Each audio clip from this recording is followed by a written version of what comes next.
Hey guys, welcome back to Mo's Game Table. Today we're going to continue our AAR of the strategic surprise scenario from NATO The Cold War Goes Hot. This is game turn 2. A new day has begun and NATO begins it with a couple of victory points as the forward defensive award that is scenario specific here. This is for maintaining control of at least one or two of the closest cities to the pact border, which is Lüneburg, Braunschweig, and Lübeck. So NATO still has those, so they gain their 2 points for this turn, and they will continue to do so each turn that they maintain control of those cities. And we'll start off the turn with the joint reinforcement phase. For NATO, the Danish forces activate their reinforcements across Denmark, and they will be ready to move out once given the word during the movement phase. The US 3 Corps spins up just outside of Aachen, and the British 5th Para is available for air insertion this turn. No reforger units will be available until game turn 4, so NATO will have to make do without further US reinforcements for the first 3 days. For the Pact, both the Baltic Front and Polish Front headquarters will activate and will spend the turn in training to be moved up to the front by rail on the next turn. And not in the picture here, we get a couple more reinforcements for the Pact. The Czech Front Artillery and Airborne arrive from Sector 3. The Polish P1 and P2T units arrive from Sector 5. Then we get to the supply phase. All headquarters are in supply. The Baltic Corps in Copenhagen rolls for interception on its notional supply point, gets an 8, so it's in supply. Things so far appear to be going pretty smooth in Denmark for the Pact. Next we have the air and sea movement phase, and the 2 regiments of the 76th Guards Air Mobile will fly out to Esbjerg. Both rolls will pass, so they successfully land uncontested on either side of the city, setting themselves up for a concentric attack much like the one in Copenhagen. 2 Marine brigades and the Baltic Corps HQ load up their transports and launch an amphibious invasion at the undefended city of Aarhus, attempting a 2-pronged strike before the Danish forces can get into place to defend. It's a bold move, Cotton. We'll see if it works for them.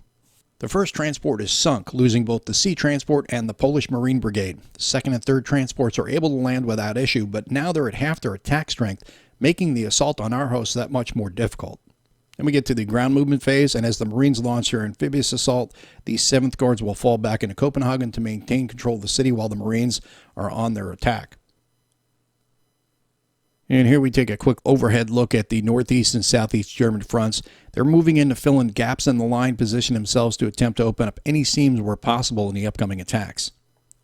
What I don't have a picture of here is 57th Guards and 119 tanks exiting Kassel to attack the Belgian 1716 unit, leaving the city open for follow-on forces to handle. And we see here the Pact is committed to multiple attacks along the MLR.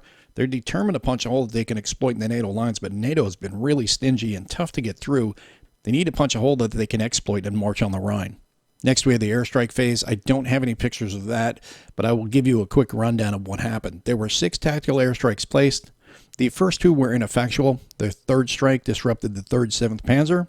4th destroyed the 11th ACR and disrupted the 5th Panzer. The 5th strike destroyed the 1-3 armor and disrupted the 2-3 armor. And the 6th and final strike destroyed the 2nd ACR. 1 operational strike targeted the reforger unit damaged in the first turn and earned another damage result, which destroyed that reforger unit, which in turn was the 1-1 Armored Brigade, which was then removed from the game. And next we have the artillery strike segment, which I completely spaced out about on the first turn. I completely forgot to use artillery strikes. I'm going to make up for it here. I honestly don't even remember if there were any arty units in contact with NATO forces to do this, because you have to be next to them to be able to launch any artillery strikes. In this turn, the NEGF artillery disrupted 21st 7th Panzer in 3015, and the Southeast German Front Artillery Division disrupted the 20th 7th Panzers. Now we can move on to the combat phase. We'll start from top to bottom. The 16th 6th Panzer Grenadiers ends up eliminated, and 94th Guards 2nd Tanks advances and exploits in a 2316. The 12th Guards tanks and E8 2nd Guards tanks advance into 2315. The British 7-1 Armored is flanked at 7-1 odds, adjusted to 8-1. 7-1A is eliminated, and 145th tanks moved into the objective space. At the very top of the image, you see British 33-4A and 6-3A brigades in the forest in 3318. They retreated there after being attacked by 2 Soviet divisions. One was counterattacked and left disrupted. The other was 7th Guards 1st Tanks, which advanced into the abandoned hex. 20th 7th Panzer Grenadiers are already disrupted. Both them and 27LL are attacked at 7-1 odds, adjusted to 6-1 due to rough terrain. Result is a D1 star R2, which causes the 27th LL to be eliminated, and 27th Panzer retreats 2 hexes into the forest at 3419. Successive disruption results have no effect on 27 Panzer. Once you're disrupted, you're disrupted. The successive rolls don't count for anything else, so they're no effect. This allows the East German E11-28 to advance into that hex. Then the next attack is the Belgian 17-16, is attacked at 3-to-1 odds, adjusted to 2-to-1 for rough terrain, but the Southeast German front support brings it back to a 3-1. The roll is a 2, resulting in an A1R1. The Belgians held pretty tough here and inflicted casualties on the advancing Soviets before being forced to retreat 15 miles. The 57th Guard, 8 guards advance into the open space. Next, we see the West German 14th 5th Panzer under attack.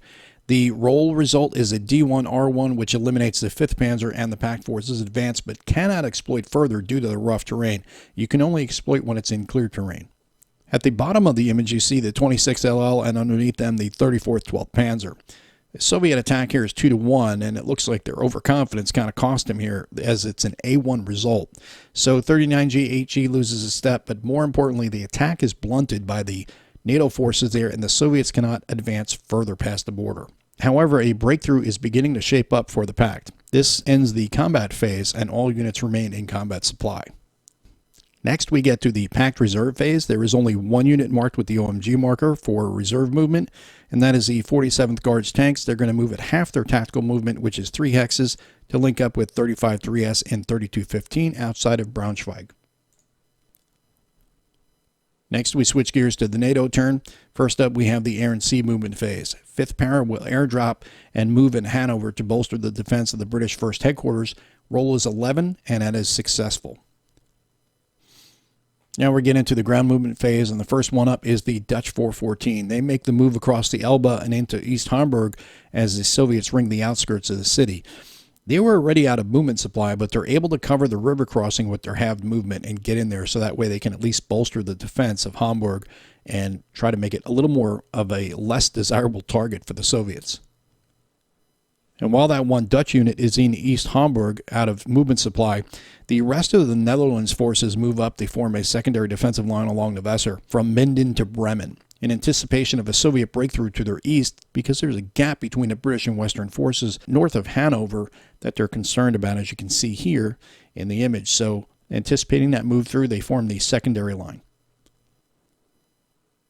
And speaking of that gap, the British and West German forces hold fast, maintaining their positions along the border, not yielding the line. But as I said, that gap is right there, and that's why the Dutch are backstopping them along the Weser.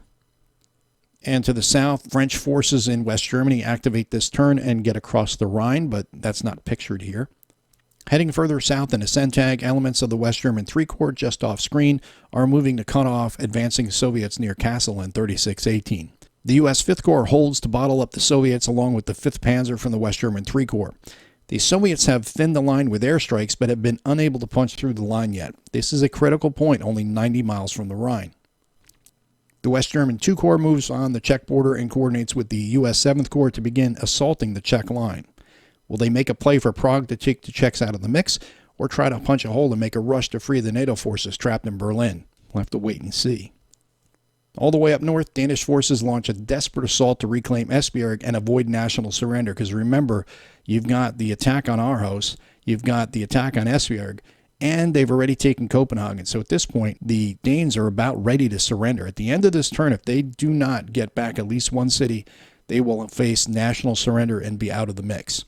So it's important for them to make sure that their country does not surrender at that point.